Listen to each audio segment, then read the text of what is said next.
50,000 বছরের রাস্তা হবে, যার যার কবর থেকে হাসরের মাঠ। ফুলচেরাতে পুল হবে 30,000 বছরের রাস্তা।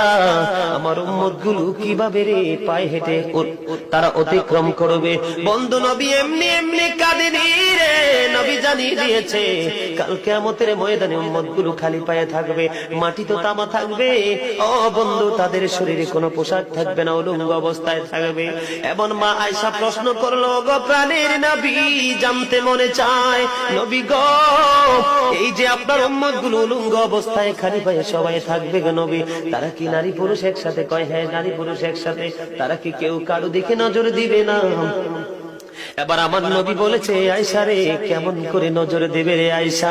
বন্যার পানি যেমনি প্রবল বেগে বৃদ্ধি পেয়ে পৃথিবীর মানুষগুলোকে গ্রাস করে ফেলেন, কাল কিয়ামতের দিন এই জাহান্নামের আগুন মানুষের দিকে বন্যার মতো প্রবল বেগে ছুটে এসে মানুষকে ঘিরে ফেলবে। এত ভয়ঙ্কর হবে রে আয়েশা কেরা, এত ভয়ঙ্কর হবে আসরের দিন, এত ভয়ঙ্কর হবে সেই দিন। আর সেদিন এত বিপজ্জনক হবে, একটা পুরুষ আর একটা নারীর দিকে তাকাইবার মতো সুযোগ